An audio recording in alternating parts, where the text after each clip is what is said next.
Hello everyone, कैसे हैं आप सब लोग। बहुत सारे स्टूडेंट्स इस पॉइंट ऑफ टाइम पे गेट की तैयारी स्टार्ट करते हैं और कुछ मिस्टेक्स वो करते हैं। तो उन मिस्टेक्स की बात मैं आज आप लोगों के साथ करूंगा और एक सीरीज ऑफ लेक्चर्स में बनाऊंगा जिसमें मैं आपको एक एक करके सभी मिस्टेक्स के बारे में बताऊंगा। पूरा डाइव इन डीप करेंगे, चीज़ों को ढंग से समझेंगे ताकि इनसाइट्स आपको मिल सके। एंड आई होप आप ये सब गलतियां ना करें। सबसे पहली मिस्टेक होती है बेटा, स्टूडेंट ये सोचता है कि मेरे को जल्दी से जल्दी ना सिलेबस कंप्लीट करना है ना। आप अब गेट की तैयारी कर रहे हो तो इतना तो समझ ही पा रहे होगे कि प्रैक्टिस बहुत चाहिए। बिना प्रैक्टिस के गेट एग्जाम नहीं निकलता। तो बहुत सारे स्टूडेंट सोचते हैं कि हम ना जुलाई अगस्त तक पे अपना सारा सिलेबस जल्दी से जल्दी कंप्लीट करेंगे, उसके बाद खूब जोर शोर से प्रैक्टिस करेंगे।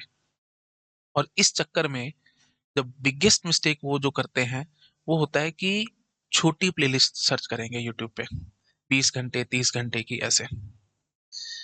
अब मेरे से ये कोरा कागज ले लो, मैं इस पे आपको साइन करके दे सकता हूँ। अगर आपने इस तरीके की प्लेलिस्ट फॉलो करी ना, क्वेश्चन सॉल्व करना तो छोड़ दो, शुद्ध हिंदी में बोल रहा हूँ, क्वेश्चन हिलेगा भी नहीं। बिल्कुल समझ नहीं आएगा क्वेश्चन है क्या। ठीक है। और फिर आपको क्या लगेगा कि गेट एग्जाम बहुत टफ है, it is not my cup of T, और आप छोड़ के भाग जाओगे। तो क्रक्स क्या है कि आपने प्लेलिस्ट बहुत गलत चूज करी।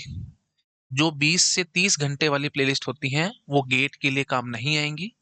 ज्यादा से ज्यादा आप उनको सेमेस्टर एग्जाम के लिए यूज कर सकते हो, बट मेरे अकॉर्डिंग ये वायरस की तरह है जो स्टूडेंट्स का फ्यूचर को बर्बाद करती जा रही है। कड़वी बात है लेकिन सच्ची बात है। आप बेटा खुद से सोच के बताओ, 20 से 30 घंटे में आप सब्जेक्ट की क्या नॉलेज लोगे? कुछ भी नहीं। ठीक है। और पढ़ने के बाद नो डाउट आपका पेपर पास हो जाएगा, आपको अच्छा भी लगेगा।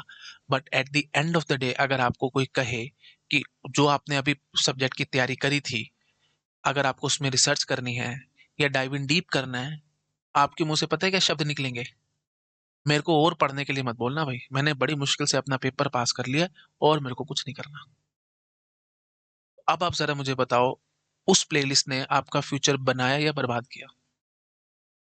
प्लेलिस्ट बेटा ऐसी होनी चाहिए जिससे पढ़ने के बाद आपको लगे ना जी मेरे को तो इसमें रिसर्च करने जाना चाहिए, या इतना मेरे को इंटरेस्ट पैदा हो गया है कि अब मैं कोई और सब्जेक्ट भी पढ़ूंगा या और डाइव इन डीप करूंगा। माइंडसेट ही पूरा चेंज हो जाना चाहिए। समझ रहे हो? वो प्लेलिस्ट बेटर है। और कम से कम मैं आपको ऑन एन एवरेज बताऊं, 60 से 70 घंटे minimum on an average playlist होनी चाहिए जिसको आपको फॉलो करना है। ठीक है। Again and again I am saying, ये 20-30 घंटे वाली प्लेलिस्ट देखोगे तो जिंदगी अपनी बर्बाद करोगे। और ये बहुत क्या बोलूं मैं, दुर्भाग्य की बात है या एक अनफॉर्चुनेट बात है कि ऐसे लोगों के सब्सक्राइबर बहुत ज्यादा हैं। मिलियंस में सब्सक्राइबर्स हैं और बहुत सारे स्टूडेंट्स उनको फॉलो भी करते हैं। और बट वो क्या है मुझे नहीं पता रियली में, है ना। No comments about it. हम जैसे टीचर्स जान लगाई खड़े हैं, है ना, इतनी मेहनत कर रहे हैं, इतना कुछ कर रहे हैं, बट कोई इतना अच्छा खास रिस्पॉन्स नहीं मिलता। बट उनको मिल रहा है जस्ट बिकॉज कि जो स्टूडेंट का माइंडसेट है वो पकड़ चुके हैं क्या, कि कम से कम पढ़ना पड़े।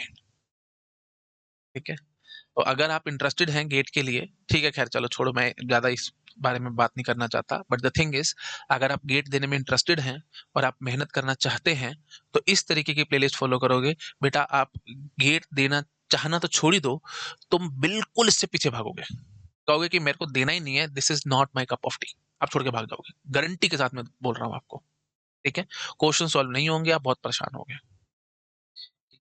आई होप आप समझ गए होंगे। द वेरी फर्स्ट मिस्टेक जो करते हैं स्टूडेंट्स, वो अब आपके अच्छे से दिमाग में घुस चुकी होगी कि छोटी प्लेलिस्ट को फॉलो नहीं करना, करोगे तो खुद ही फंसोगे। भाई डाइव इन डीप नहीं होंगे ना चीजें, सीधी सी बात है, ऊपर ऊपर से बता के भाग जाएंगे, फिर उससे आप करोगे भी क्या, क्वेश्चन तो डीप में आएगा।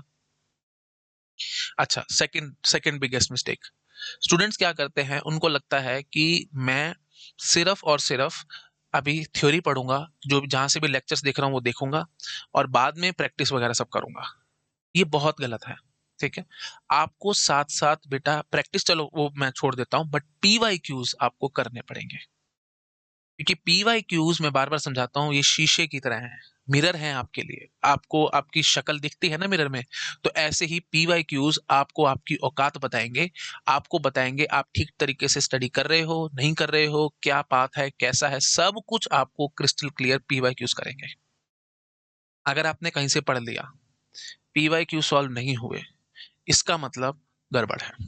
ठीक है, you should not follow that teacher. आप किसी और पे शिफ्ट हो जाओ। मैं क्लियर कट बोल रहा हूँ क्योंकि आज की डेट में ऑप्शन बहुत है। ठीक है, आपकी उसके साथ वेवलेंथ नहीं बैठ रही, छोड़ दो उसको, दूसरे को पकड़ो। बहुत टीचर्स हैं पढ़ाने के लिए। ठीक है, बट ये सोच लेना कि नहीं, मेरे को पढ़ना ही पढ़ना है, मैं यहीं से ही पढ़ूंगा, ऐसा है वैसा है, वो चीज थोड़ी सी गलत हो जाती है, क्योंकि लोग जबरदस्ती की हाइप बना करके रखते हैं और अल्टीमेटली फिर स्टूडेंट फंस जाता है। उसको लगता है शायद मेरी गलती होगी, शायद मेरी मिस्टेक है, मेरे से सॉल्व नहीं हो रहा, बाकी सब तो कर रहे हैं, एंड सॉन। भाई सबका दिमाग आप जैसा नहीं है ना, और आपका दिमाग सबके जैसा नहीं है। समझ रहे हो? तो जिस भी टीचर के साथ आपकी वेवलेंथ मैच होती है, क्लियर कट आप उसको फॉलो करो, क्योंकि आज की डेट में सो कॉल्ड इन्फॉर्मेशन फ्लड है यूट्यूब पे। बहुत दुनिया पढ़ा रही है, जहां से जो समझ में आता है ले लो। वो थ्री इडियट्स का डायलॉग नहीं था, ज्ञान बट रहा है, जहां से मिल रहा है ले लो।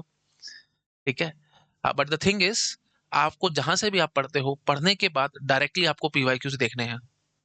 सॉल्व हो गए, you should follow that teacher, otherwise दूसरे पे शिफ्ट हो जाओ। It's as simple as that. ठीक है, क्लियर कट में बता रहा हूँ। हाँ, बट ये भी नहीं कि बार बार आप स्विच करते जा रहे हो, करते जा रहे हो, करते जा रहे हो, तो इसका मतलब भाई आप में गड़बड़ है, फिर आप ढंग से चीजों को ग्रैप नहीं कर रहे, आप ढंग से चीजों को पढ़ नहीं रहे हो। ठीक है, बट द थिंग इज, आपके दिल से एक आवाज आ जानी चाहिए कि हाँ जी, यहाँ पे मेरे को ठीक ठाक कंटेंट मिल रहा है, और यहाँ से मेरे को ठीक ठाक से पढ़ने को मिल रहा है, आई शुड फॉलो हिम और हर। आई होप आप समझ पा रहे होगे। ठीक है, पीवाईक्यूज नहीं छोड़ने, बार बार बता रहा हूँ। और जैसे ही आप सब्जेक्ट करते हो, लेक्चर्स देखते हो, साथ साथ उसी से रिलेटेड पीवाईक्यूज आप सर्च करो। आपको गूगल पे सब कुछ मिलेगा बेटा, आप थोड़ा सा मेहनत तो करो, सब कुछ आपको मिलेगा। ठीक है, आप बस वो जो टॉपिक आपने पढ़ा है, उस टॉपिक से रिलेटेड पीवाईक्यू सर्च करो, आपको बहुत सारे लिंक्स मिल जाएंगे, और आप क्लिक करके और वहां से पीवाईक्यूज देख सकते हो। नहीं तो मेरी एक बेसिक सजेशन तो ये भी रहती है स्टूडेंट्स को कि एक प्रिंटेड किताब जरूर ले लो। ठीक है, कोई भी आपको जो भी पब्लिकेशंस की अच्छी लगती है, आप एटलीस्ट वो ले लो। ठीक है, थोड़ा सा रिसर्च करो इस बारे में। अब मैं किसी का नाम ले लूंगा तो फिर लगेगा कि हाँ भाई पेड प्रमोशन चल रही है एंड सो ऑन, तो इसलिए मैं नाम लेता नहीं हूँ कभी भी। ना ही किसी टेस्ट सीरीज का नाम लेता हूँ, ना ही किसी मतलब बुक्स वगैरह का। ठीक है, तो I do not really want to do this kind of promotions. तो इसलिए मैं आपको क्लियर कट बोल रहा हूँ, आप सर्च करो, ढूंढो, आपको मिल जाएंगे। ठीक है, द थिंग इज, बस आपको ये ध्यान रखना है कि टॉपिक वाइज पीवाईक्यूज होने चाहिए। Topic wise. ठीक है, ऐसे नहीं कि सिर्फ ईयर बाय ईयर पेपर दे रखे हैं। टॉपिक वाइज का फायदा ये होगा, आपने जो भी टॉपिक पढ़ा उसके पीवाईक्यूज आपकी आंखों के आगे सामने किताब में मिल जाएंगे। और उस किताब को जब देखोगे, फटाफट पता लग जाएगा कि हाँ जी, मेरी मेरी जो यू कैन से प्रिपरेशन है वो ठीक डायरेक्शन में चल रही है कि नहीं। क्योंकि होता है क्या, जनरली स्टूडेंट्स ना ईस्ट डायरेक्शन में चलने की कोशिश करते हैं, बट जाना होता है वेस्ट डायरेक्शन में। अब एक गलती मैं और बताता हूँ। अब बहुत सारे स्टूडेंट्स सो कॉल्ड अपने आप को हाई फाई शो करने के चक्कर में किताबों में घुस जाते हैं।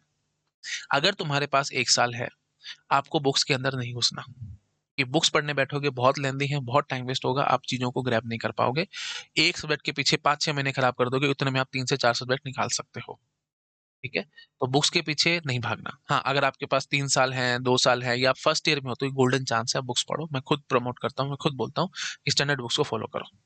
बट अगर टाइम नहीं है तो फिर बेटा क्या करोगे? ऐसे तो कोई भी फायदा नहीं होगा, आप एक सब्जेक्ट के पीछे पड़े रहोगे, बाकी सब्जेक्ट रह जाएंगे आपके। ठीक है, और एक और जो सबसे बड़ी गलती करते हैं स्टूडेंट्स, वही वही बात, अपने आप को हाई फाई शो करने के चक्कर में अलग अलग यूनिवर्सिटीज की असाइनमेंट सॉल्व करने बैठ जाएंगे। एमआईटी की असाइनमेंट सॉल्व करने बैठ गए, है ना, उसके बाद हार्वर्ड यूनिवर्सिटी की असाइनमेंट सॉल्व करने बैठ गए। क्या मिलेगा उस सबसे? You will get nothing out of it. मैं आपको एक सीधी बात बताता हूँ, गेट एक बेसिक एग्जाम है, ये सो कोल्ड एडवांस लेवल का एग्जाम नहीं है।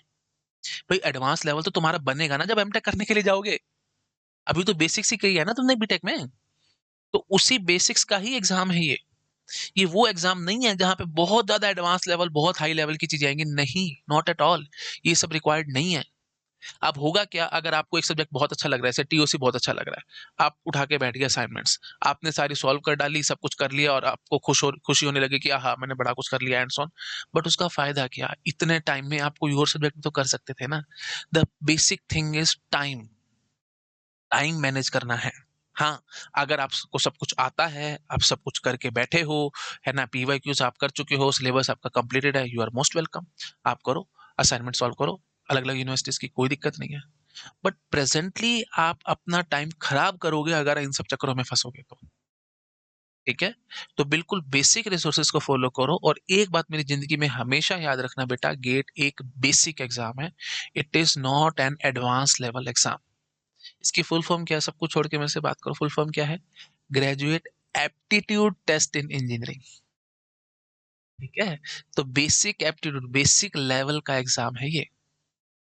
ये कोई एडवांस लेवल का एग्ज़ाम नहीं है, जिसको आप कहो कि हाँ जी, बहुत ज़्यादा कुछ करना है एंड सो ऑन, ऐसा नहीं है, ठीक है? ये सिर्फ़ और सिर्फ़ आपके बेसिक कांसेप्ट्स को चेक करता है। तो जिस भी स्टूडेंट्स के सो कॉल्ड बेसिक्स बहुत ज़्यादा स्ट्रॉन्ग हैं, वो बहुत आराम से इसको क्रैक कर जाता है। तो आई होप आपको समझ में आया होगा, मैं आपको क्या कन्वे करना चाह रहा हूँ। जस्ट टू समराइज़, मैंने 3-4 बातें आपके साथ आज इस लेक्चर में डिस्कस करी हैं। द वेरी फर्स्ट इज़, छोटी प्लेलिस्ट को फ़ॉलो नहीं करना कि जल्दबाज़ी में हम सिलेबस कंप्लीट करेंगे और फिर अच्छा-अच्छा काम हो जाएगा एंड सो ऑन, कुछ भी नहीं होगा बेटा। अभी आप फ़ॉलो कर लोगे, जून, जुलाई, अगस्त जब आएगा, आप सारा सिलेबस कंप्लीट करके बैठे होगे और फिर देखोगे क्वेश्चंस तो आपसे सॉल्व ही नहीं हो रहे। फिर लगेगा कि मैं तो ठगा गया भई, मैं तो बहुत बुरा फँस गया। ठीक है? छोटी प्लेलिस्ट के पीछे नहीं भागना, the very first thing. Second thing is, आपको जो सो कॉल्ड बुक्स के पीछे नहीं भागना। अगर आप बुक्स के पीछे भाग के काम करने की कोशिश करोगे, you will and up wasting time, और नवंबर दिसंबर आया बैठा होगा, अभी तक आप सिलेबस के पीछे ही भाग रहे होगे, कंप्लीट नहीं हुआ होगा, और you will fall in a trap. ठीक है? टाइम कम है तो बुक्स के पीछे नहीं भागना। तीसरा पॉइंट हमने क्या सीखा कि कभी भी आपको ये जो भी सो कॉल्ड, मेरे को पता है बहुत सारे लोग ये फोमो क्रिएट करने के लिए सब करते रहते हैं, एमआईटी की असाइनमेंट्स हो गई और हार्वर्ड की असाइनमेंट्स हो गई, उससे कुछ हासिल नहीं होगा आपको। ये असाइनमेंट्स होती हैं बेटा सो कॉल्ड टॉपर्स के लिए, जो अपना टाइम पे सारा सिलेबस कंप्लीट करके बैठे हैं, पीवाईक्यूज करके बैठे हैं, है ना, टेस्ट सीरीज करके बैठे हैं, सब कुछ उनको आता है। अब जस्ट उनको क्या करना है, उनका लेवल यहाँ है और उनको अपना लेवल यहाँ पहुंचाना है। तो लेवल को इंक्रीज करने के लिए, सिंपल भाषा में बोलूं तो रैंक को इंप्रूव करने के लिए ये चीजें होती हैं। तो पहले एक बेसिक रैंक तक तो पहुंचो ना, उसके बाद इंप्रूवमेंट की बात करना ना। बात समझ रहे हो? अगर आप डेड कॉन्फिडेंट हो कि हाँ जी, मैं टॉप 500 के अंदर आ जाऊंगा, मेरा सारा सब मेरे को चीजें आती हैं, मेरे को सब कुछ कॉन्फिडेंस है, तब तुम टारगेट करो कि 500 में मैं आ रहा हूं, अब मैं बिलो 100 आने की कोशिश करूंगा, या मैं बिलो 50 आने की कोशिश करूंगा, और फिर आप इधर उधर के रिसोर्सेज के पीछे भागो। भाई जब अभी तुम्हारे को बिल्कुल कॉन्फिडेंस ही नहीं है, और आपने एक सब्जेक्ट पढ़ा, और उस सब्जेक्ट के पीछे आप इतना ज्यादा घुस चुके हो कि आगे आगे चल चल के आप चीजें और असाइनमेंट्स और सब चीजें करते चले जा रहे हो, उससे मिलेगा क्या? You will get nothing out of it. इतने में आप कोई और सब्जेक्ट पढ़ सकते थे, जितने में आप एक ही सब्जेक्ट के पीछे पड़े अपना टाइम पास कर रहे हो। आई होप मैं अच्छे से समझा पाया हूँ आपको, ये तीनों पॉइंट्स आपके दिमाग में अच्छे से बैक ऑफ द माइंड में फिट हो चुके होंगे। ठीक है?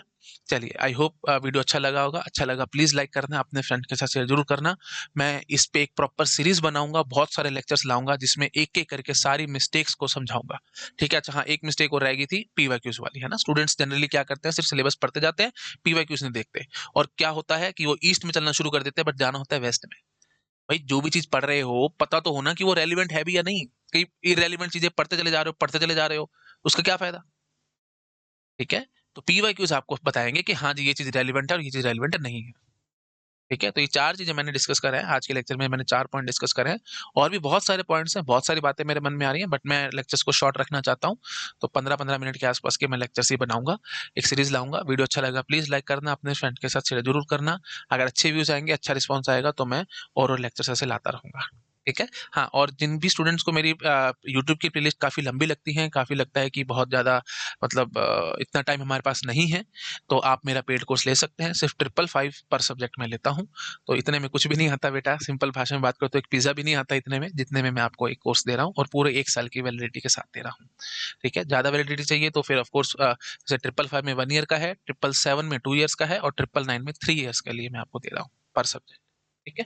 चलिए, और देखना चाहते हो तो आपको लिंक मिल जाएगा डिस्क्रिप्शन में, ऐप का भी और वेबसाइट का भी, आप वो जाकर के देख सकते हैं। ठीक है बेटा, thank you so much, bye bye.